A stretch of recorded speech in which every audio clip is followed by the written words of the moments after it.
Welcome back, everybody. So my next movie review for you is Ghostbusters 2. As I did Ghostbusters 1 yesterday, I thought to myself, let's do Ghostbusters 2 today.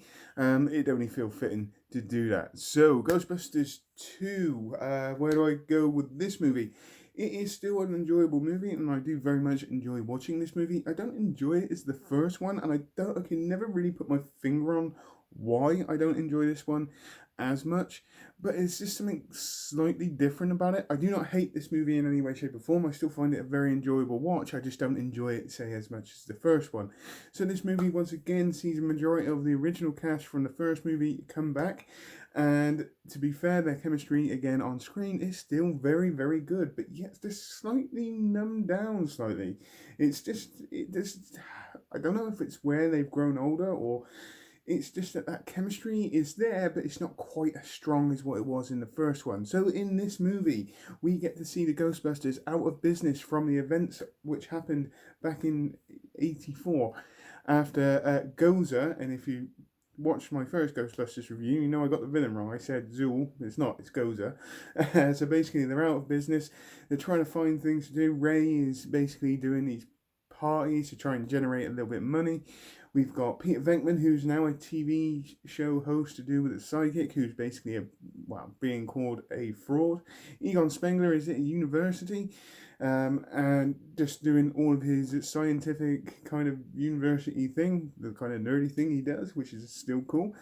And then we have Winston Zedmore again, basically helping out Ray doing these like kind of Christmas kind of birthday parties where the Ghostbusters there and all that kind of stuff. And we also get to see the return of Sigourney Weaver as Dana Barrett, and once again the storyline mainly revolves around her and her kid. Now this movie then follows.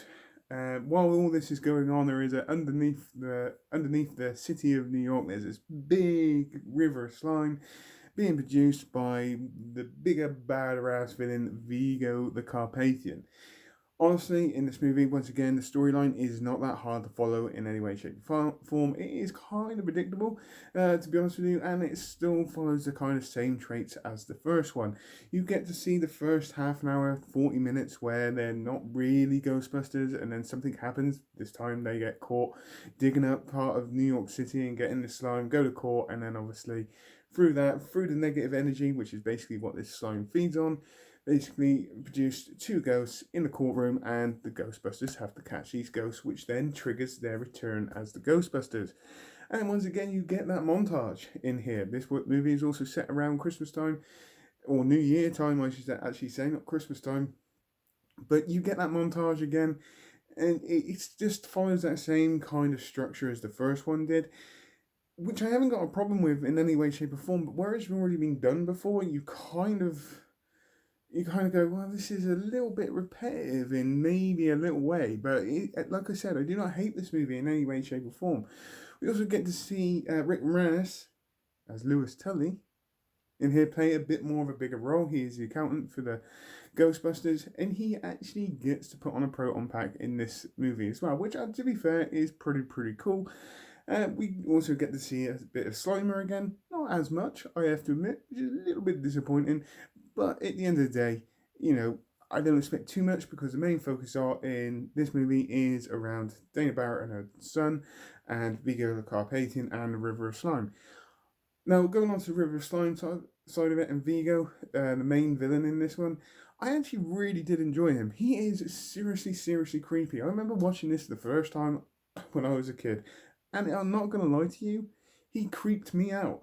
I have to admit. I remember having the Ghostbusters comics, and at the end of that, they had the Ghostbusters 2 storyline at the end of it. And even then, I was just like, this is actually creeping me out quite a lot. And I don't know how old I was when this movie came out, probably about 5, 6, 7. But at that time, I was just like, oh, chill factor and all that. And the River of Slime, which feeds on negative energy. And do you know what? One thinking about this now, knowing that this movie was done back then, and New York City was like full of negativity and all that, which was a big emphasis in this movie as well. You get to see quite a lot of that. I almost wonder how big the River of Slime would be in a world today. I reckon it'd be incredible. absolutely incredible. And it's just I like the idea of it, you know, and the fact that Vigo has this master plan to try and take over this young boy to then grow up to rule the world. I think it's really, really good. It's a simple idea, I admit. It's not terribly difficult to dream up this kind of storyline, but in that time, for me, it's like, pretty cool. Actually, I have to admit, you know, you're stuck in a painting. The only way you're going to get out of that painting is to overtake a small kid, then grow up to be a world leader, uh, dominate and take over the world and be this big god, kind of magicianal kind of god. Yeah, I like it. To be fair, it's a good family, entertaining kind of storyline. And there are just, it's that painting, it's this look, his look in that painting, it just creeps me the hell out. Like that bit where Ray's looking straight into it. That bit, you just look at that and you go, whoa, God. And there are some paintings in this world that I've looked at as well, and I've just gone, that creeps the shit out of me.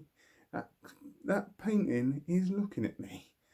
And I have actually had that, and I just like the idea of it, the concept of it. And then we get to more towards the end of the movie, where all the slime collects to this one point, covers that museum so nobody can get in, and then it's up to the Ghostbusters to try and get into this place. And once again, there had to be a whacking great big 100-foot tall kind of figure in this, which is going to help them save the day. And in this one, it was a Statue of Liberty. I actually liked the concept about the fact that they squirted it all with slime inside and then injected it with, uplifting music to get them in there.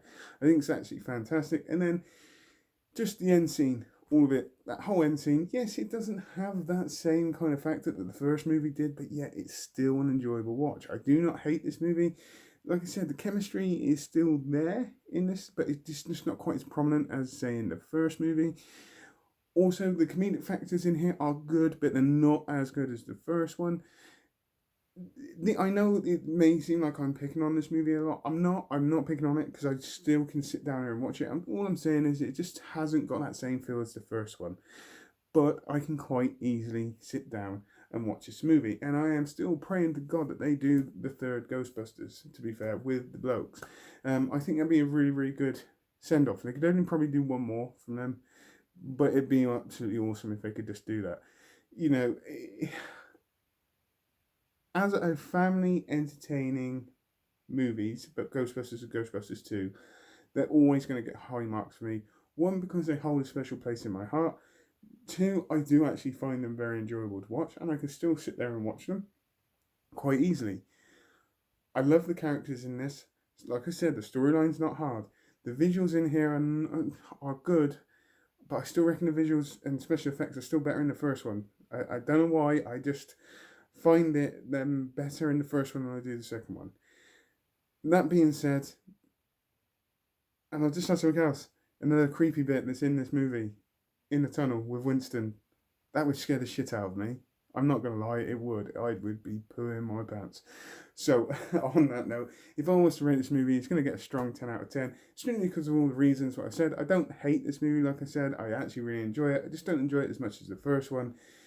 It's still a very good watch to me. So, on that note, please remember to put it in the comments down below. As normal, I hope you all have a great rest of the day, whatever you're doing. Please take care, and goodbye.